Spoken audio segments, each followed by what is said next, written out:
Hey guys.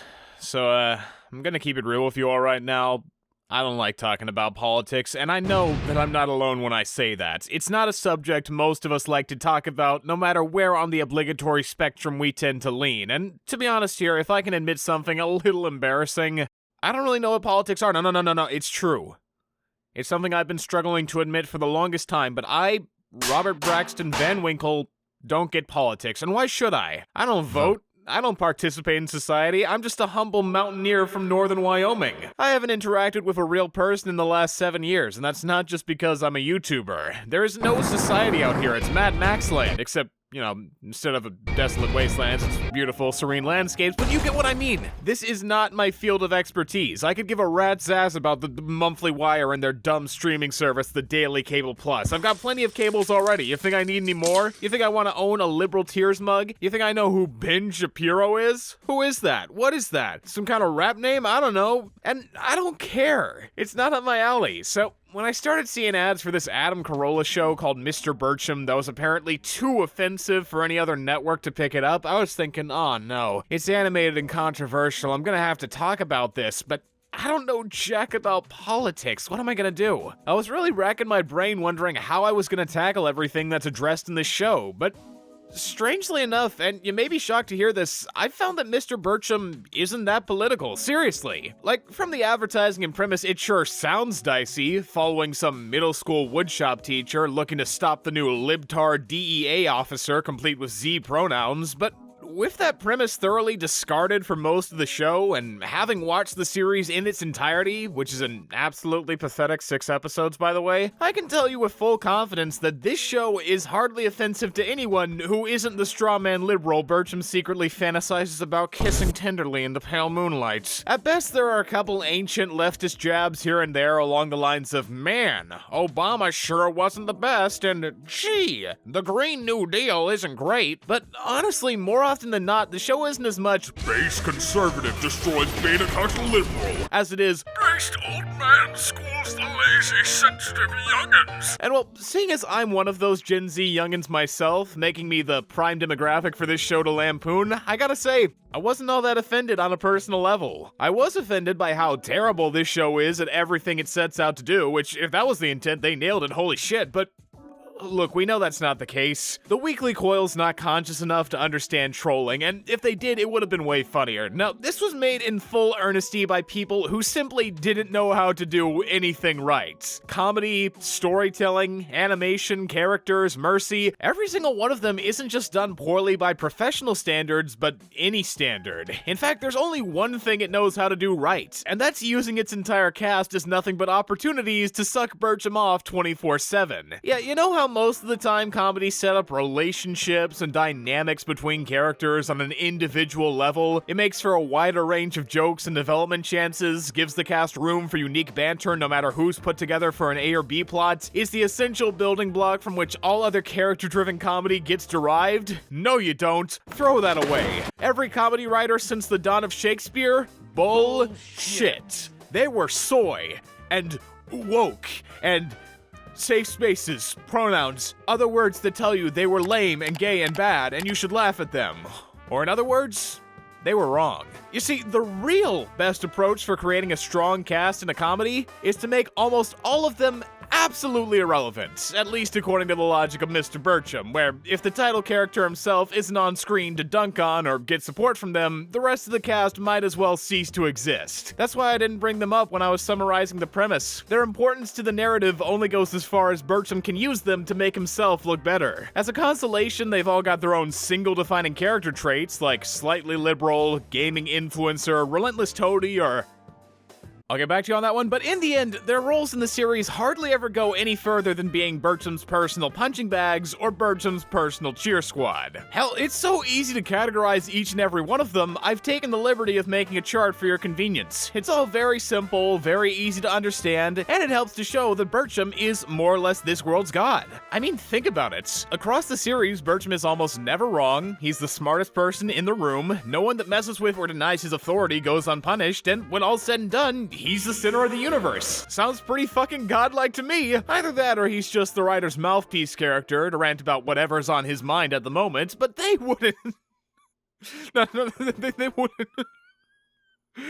Sorry, I can't even pretend that isn't exactly how I'd expect a hero from a bi-lunar film and show to be. And what sucks extra hard about this specifically is that, and this may be actually controversial to say, I don't think mouthpiece characters are always the worst thing ever. It's all in the execution. You just need the message to be practical in the situation it's used, well delivered in a fashion that doesn't condescend to viewers, and have the message spoken by someone the audience wants to listen to. It just so happens that Mr. Birchum fails all those checks with flying colors, spouting its message basically whenever it wants, regardless of context or build-up, literally speaking to the audience and having characters cheer or be offended by how good it is, not trusting you to form an opinion, and Mr. Birchum, by nature of who he is as a character, doesn't work in the role of message guy whatsoever due to the fact that besides being an angry patriotic conservative out to lecture the youths for being lazy and gay, Birchum, personality-wise, best falls into the unapologetic asshole archetype. He's abrasive, stubborn, loud, and no one can stop him from being his true self.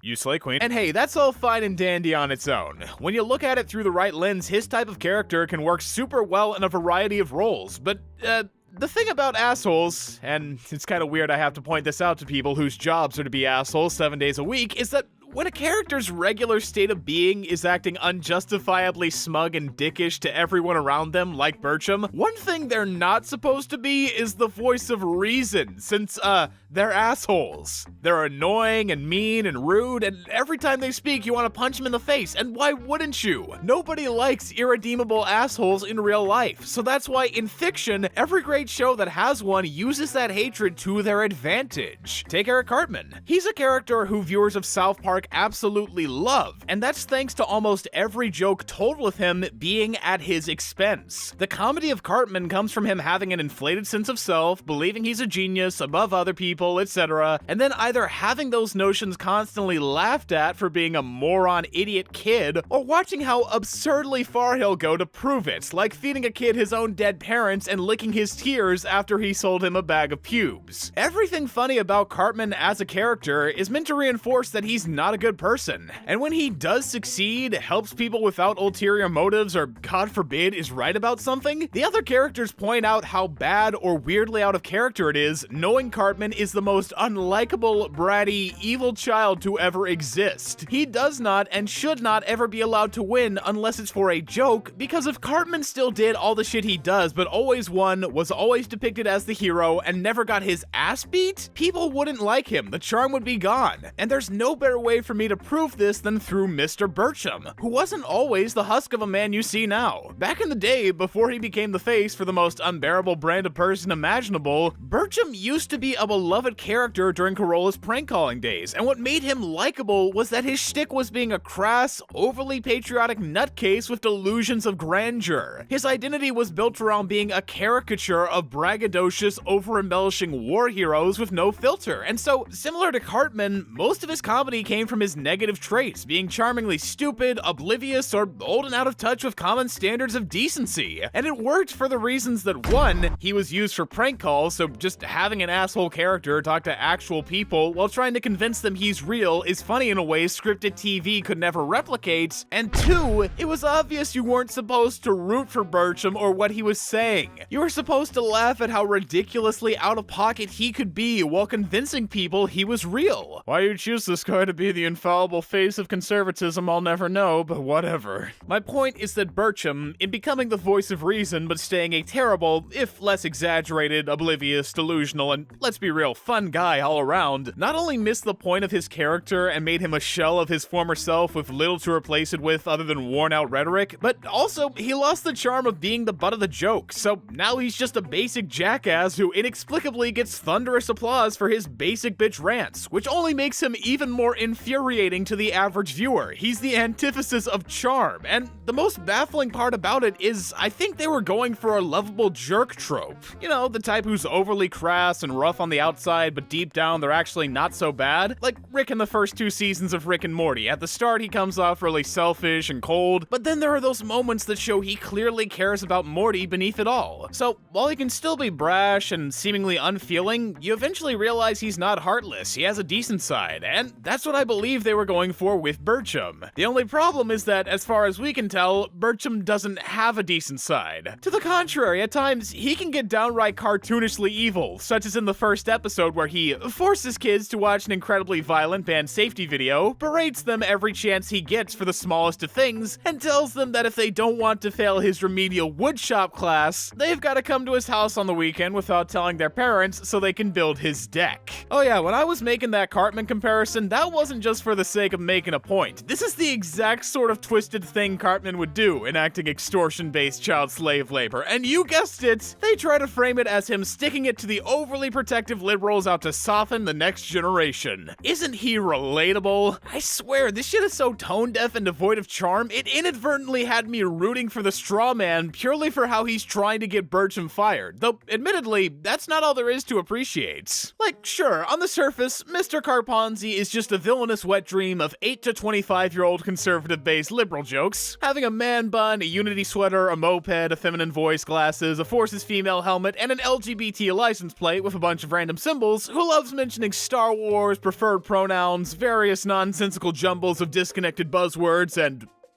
consent? Do I have consent to shake your hand? Hold hands! Consent with your neighbor first, please. Thank you. Because I guess they ask for consent too much. But beneath all of that, strangely enough, for once in this cast of single-traded, disposable NPCs they call characters, he has depth. And they somehow did it completely by accident, which genuinely blows my mind, but it's true. Again, if you look at the show on a basic level, Carponzi is plainly the villain. There's no doubt that he's meant to be pathetic and sinister and totally without likable traits. But when you sit through all the dumb shit and really get to who he is objectively as a person, Carponzi is a guy who doesn't want to scar children, does his best to help them feel safe and represented, tries to get fired the guy who engaged in unpaid child slave labor, is underpaid so he works multiple jobs, and has volunteered for charity for the last 7 years. Is it me, or does that sound like a protagonist? No, wait. Not like a protagonist, that is a protagonist. And when you look at Carponzi's actions from any perspective other than the biased one the show presents, that's 100% what he is. Of course, to Birchum and all the other teachers, he's the woke menace the show portrays him as, but if you look at him from the view of, well, reality, he's just a dude trying to reform a school full of apathetic, lazy, incompetent assholes who constantly abuse their power and never try to work with him, saying everything's fine and that he's a snowflake while literally enslaving their students. And I'm sorry if you're getting tired of me saying that, but how am I supposed to not? Our main character, the guy we're supposed to be rooting for, spends the first episode enslaving children through extortion and getting praised for it. In that scenario, I and most viewers are understandably gonna root for the guy that wants to take him down. No matter how much he looks for Nancy Pelosi bikini pics, those words are gibberish to me. I do not care. Granted, Birchum isn't usually as bad in other episodes as he is in the first, but just being less bad than child slave labor most of the time isn't enough to make Birchum likable, let alone fair, let alone someone worthy of being a series lead. Really, the only basis for Birchum not being the villain and Carponzi not being the hero is that to back up whatever Birchum says, everyone cheers like he discovered the cure for cancer, whereas when it's Carponzi, he gets endlessly mocked and dunked on. It's essentially the crew trying to Ludovico method us into associating Birchum with good takes and Carponzi with cringe, which might be the funniest way I've ever seen a piece of media try to convince me of anything. No evidence, no persuasion, no attempt at demonstrating why certain ideas are worthwhile or not, just having a character state something and then instead of proving that statement through a story that accentuates its value or lack thereof, hopes to trigger an automated Pavlovian response telling you this is bad or this is good. Like you're a fucking golden retriever hearing a dinner bell. You don't even have to think about it, it's just cheers good, buzzwords bad. So Says a lot about how smart the hourly landline thinks its viewers are. But disregarding the abject hilarity of how paper-thin this show's morals are, pretty much just expecting you'll take the side of whoever it says is based or isn't, regardless of if one is doing charity and the other is making fun of children, I think it's a great summation of Birchum's writing as a whole in that while it gives off the appearance of something normal at first, when you really look at it, it's clear the writers have no idea what the fuck they're doing.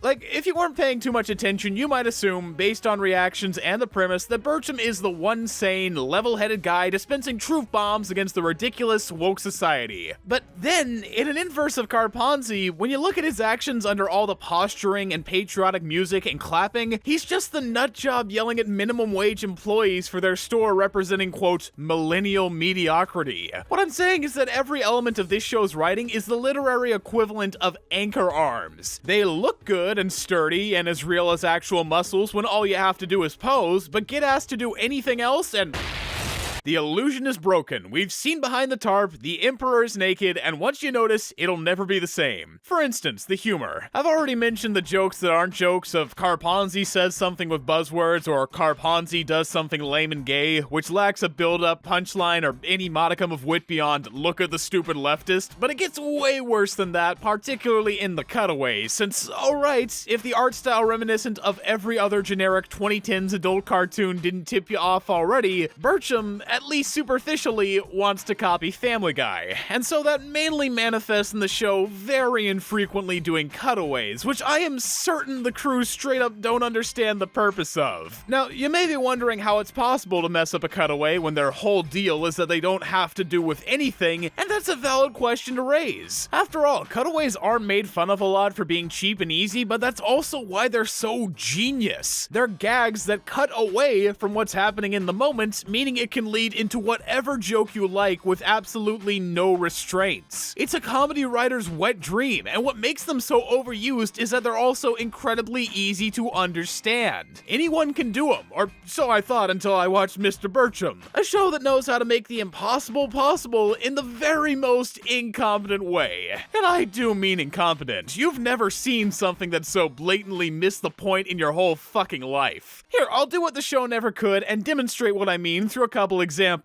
First up, from episode 1, Birchum says you never see vegan wolves on the Nature Channel, then it cuts to a wolf saying, I'm a vegan, and getting eaten. Moving on, from episode 2, Birchum says his friend Gage has puked on every continent but one, so we cut to him puking at various landmarks across the world. This is then followed by Gage saying his one continent left is, what else but the first you'd think, Antarctica, and it cuts to him throwing up as an old man there and dying. And lastly, so I don't pad the runtime, I could go on, in episode 5, Birchum's stepdaughter Jeannie says she doesn't want to watch whale documentaries for being gross, and we cut to her with a shocked expression watching My 600-Pound Life. No, I'm kidding. She's watching a whale documentary, why wouldn't she be? So, now then, can you tell me what all these cutaways have in common? That's right. None of them expand on the concept they're derived from or take advantage of the fact that they're cutaways to do anything interesting. Something that should not be possible with how easy cutaways are. Again, their whole functional purpose is that you can use them to tell whatever joke you want, but these cutaways don't have jokes. It's always nothing but character says a thing, and thing is. There's no subversion, exaggeration, wordplay, or most importantly surprise to indicate anything clever or unexpected happened. They just recreated the vibe of a cutaway that would have those things and hope to God you won't notice. I wasn't even aware it was possible to be this humorless, but Birchum has somehow found a way to turn making you laugh into a gaslighting process. The writers are so incapable of coming up with something funny, all they can do is pretend they told a joke and pray that purely through your inattentiveness as a viewer, you won't register that this isn't the same as Family Guy. I don't think I've ever seen something more pathetic. Oh wait, I have. It's called this show's storytelling. And look, there are a lot of things I could get on the writer's asses for in terms of Birchum's narrative. The focus is non-existent, shifting from one topic to the next depending on what new scenario the writers want to insert Birchum in so he can rant. The pacing is atrocious, having moments like Birchum explaining a microwave trick or seeing a character throw up that go on for over 20 seconds at a time while contributing nothing. The timeline of events in any given episode can be really wonky, sometimes passing passing days while continuing B-plots you'd think were only going for one. And speaking of B-plots, most of them are super boring since the characters, like I said, aren't made to have any of their own autonomy, but hype up Birchum or be his personal punching bags. So anytime they're left on their own without him, they either fall back on their singular character trait, never going beyond the first impression we got of them, or they deal with a problem caused by Birchum's absence. I could go into detail with all of those things and much, much more, but I want to stay on track with the anchor arms bit, so let's look at where that's most evident. Basically, every episode of Mr. Birchum straight up contradicts itself in some way at some point. And that's because the show is constantly flipping back and forth between being truly mean-spirited purely for the sake of it, like Family Guy, and having mean qualities but giving down-to-earth, relatable messages like King of the Hill. This is probably best exemplified in Birchum's relationship with his students, which, despite the premise of Birchum tries to stop the woke agenda from infecting his school, is only barely the focus of 2 episodes and otherwise just gets sporadically mentioned in unrelated adventures. However, them and their interactions with Birchum are given enough time to realize the show can't figure out what their relationship to Birchum is. At the end of the purely mean-spirited Family Guy side, which for the record is about 90% of the show, we get several scenes that indicate Birchum hates most of the students and they hate him right back. He's always mocking them, being unfair, and doesn't care for their safety. They respond with anger and are genuinely happy when Birchum isn't there, functioning way better on the occasion he just decides to abandon them and go drinking. This is the dichotomy they have for the majority of the series, and it would work fine if Birchum was a purely mean-spirited comedy about a jackass failing at running even the most basic of school classes while getting punished by the students he fails. That would actually put it way closer to something resembling what Birchum was originally created for, but of course, this scenario can't always be the case, since if it was, that would mean Birchum's bad at his job and failing his students, and that would mean Carponzi isn't totally unwarranted being there, and or Birchum may be in the wrong, 2 things this show would never acknowledge. Thus, for that 10% of the show it pretends to be King of the Hill, Birchum and his students' relationship suddenly changes. One moment they'll hate each other, as per usual, but then in the next, when the emotions call for it, the kids spontaneously respect Birchum for getting them into woodshop and even support him when he's at risk of getting fired, while Birchum says he cares about teaching kids practical skills, essentially disregarding the rest of the show where he taught them nothing, practical or otherwise, and we never see him engage with the students or care about them. It's a very drastic contrast that isn't natural in the slightest, and you probably notice it most in episode 1, where following Birchum finding a way to bully his students into slave labor, they talk about how much he taught them in the end, and that he's a good teacher while Carponzi tries to silence their voices, not letting them speak. It's a moment that literally attempts to justify Birchum's "the children yearn for the mind's ass" mentality through a forced "authority doesn't get a teacher's unorthodox methods and the effect it's had on his students" trope.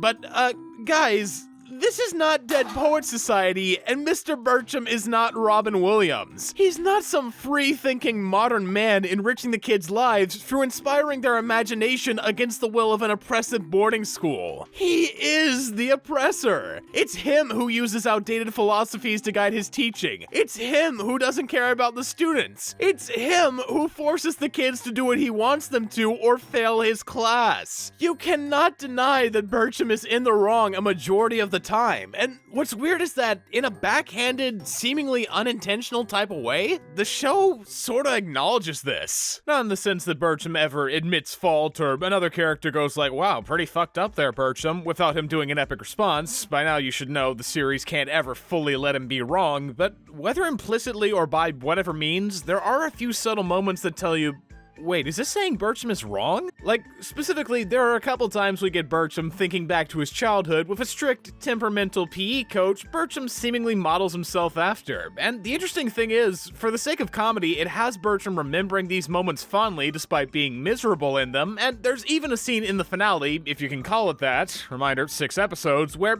after the ghost of the guy gives Birchum advice, he goes to hell. And all I could think when watching them was, are these not unmistakable signs signs that he looked up to the wrong role models and they've negatively influenced his decision-making today, showing that not everything about his ways is correct? Cause that's what I'm getting. That these are solid, provable instances where his thinking the kids will be better off doing everything old school isn't always true, and it can even be traumatizing or overly harsh. That's clearly what these scenes are communicating, but there's never any discussion about it in the show. They don't talk about how it's affected Birchum, or how it contradicts his values only existing as a positive influence through his rose-tinted goggles. In fact, they say the opposite. That episode where Birchum gets advice from his PE coach before he goes to hell, they say that was right, and the PE coach never gets brought up again. His influence is completely omitted so Birchum can go off on another rant where he literally says we need to stop progressing. Someone needs to stop the progress of the progressives.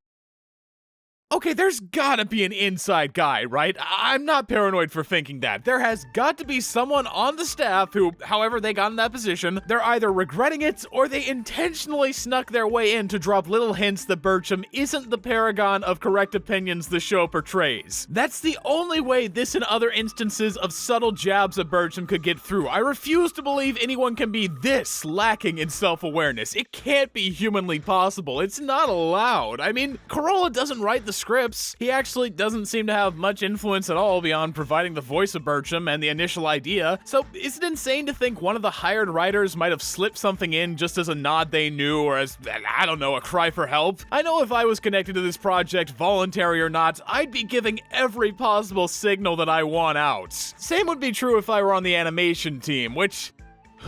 Oh boy, if there's one thing I can say is worse than the writing on this show, it's the visuals, since this is on a whole nother level of shitty, and I feel like I'm the right person to say that, considering I've talked about plenty of poorly animated shows before. Clone High Season 2, High Guardian Spice, Persona 5 the Animation, Terraformer's Revenge. All of them laughably bad beyond compare most of the time, but... Birchum is something different. It's something worse. And that isn't just a fault of the beyond boring, soulless character designs that look like they were created by an AI generator. Nor is it just a result of the series being poorly animated on rigs in Toon Boom, meaning the same assets are continually used over and over across the show, while any complex actions, facial expressions, interactions with the environment, and overall detail are few and far between. It's not even just the poor editing, boring shot composition and layout, vacant expressions most characters who aren't talking in a scene have, or the terrible direction that constantly lets mistakes get through and approved of a musical sequence that's so terrible I could have done it myself. Those are all important factors in why Mr. Birchum's animation, far and above, is just... the worst of all time. But the thing that pushes it over the edge for me is that the way this series looks may just be the best possible indicator of how bullshit and contradictory everything about it is. Now, as I mentioned at the start of this, I intentionally haven't brought up the annual lacings politics so far for the reason that Birchum doesn't really have them. It does get a few digs at the gays and the communists every once in a while, but for the most part, it sticks to general statements like veterans are cool and masculinity is lacking. Since, you know, Adam Carolla isn't that much of a conservative. He doesn't have anything against weed, other religions, gun laws, or anything like that, so there's shockingly little mocking of any particular groups besides far leftists and basically any age group after Gen X. It almost makes me think Carolla only added the vague conservatism so he could make his rejected show on the principle of anti-woke lemonade, but I digress. The reason I'm choosing to finally bring up their politics now is that one of the few things both Birchum and the Scorley Powerline mutually believe in is the supremacy of quality from American-made products. In Birchum's case, it's an episode about a Chinese manufacturer, because of course it is, making worse tools than the American companies they bought out. Whereas for the Centennial Lanyard, their whole business strategy for Millennial Twine Plus is saying American entertainment has fallen to wokeness and leftism, that there should be a higher standard of quality for what we choose to spend our money on, and I could end it right there if I wanted to, saying Mr. Birchum as a whole is a good counter to this, but with the animation especially, it goes further than that.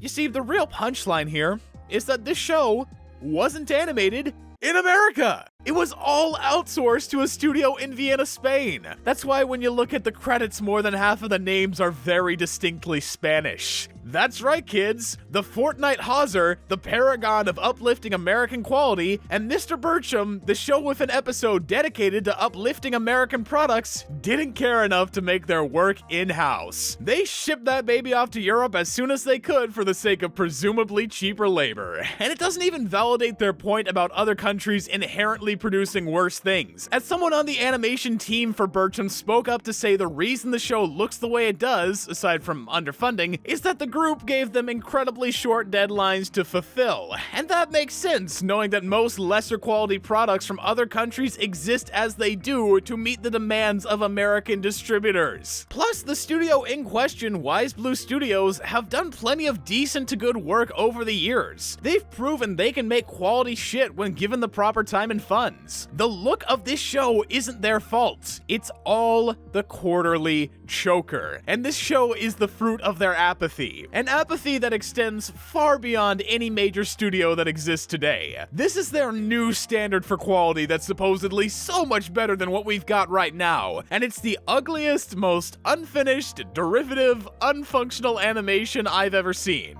So in summary, they don't care. They never have, and as far as I'm concerned, that fact, I think, gives me more than enough reason to say its animation is far and beyond, based on principle alone, the worst there is. Not that it would have been hard to justify without that, I just like being theatrical, and that was a good way to wrap this all up. So, with all of that said, at the end of the day, what is there left to take away from Mr. Birchum? Don't watch it. End of statement. Usually I'd say if you want to pirate it, go ahead, but nah, man, it's not worth your time. There are better things to do, like, on this earth. I did it for entertainment and to dissect the anatomy of an incompetently made affront to quality. You don't have that excuse, but I'll tell you what. If you genuinely want to find some real high quality, independent animation that beats the mainstream competition, you're already on the site to do it. YouTube has so many inspired creators with amazingly high standards that you can find and watch for absolutely free. Want a couple suggestions? Check out anything from Glitch Productions, watch out for the full season release of Lackadaisy, and support Zurl's Monkey Wrench, Mike Karf and Adam Miekowicz's Bridge Kids, or Adam Long's Sublo and Tangy Mustard. These are the people who actually care about giving you worthwhile content without any of the dumbed down political bullshit. And Ben, that's a fact. It doesn't care about your feelings. I've been Just Stop, you've been eyeing my wood all day, it's kinda creepy, and thanks for watching.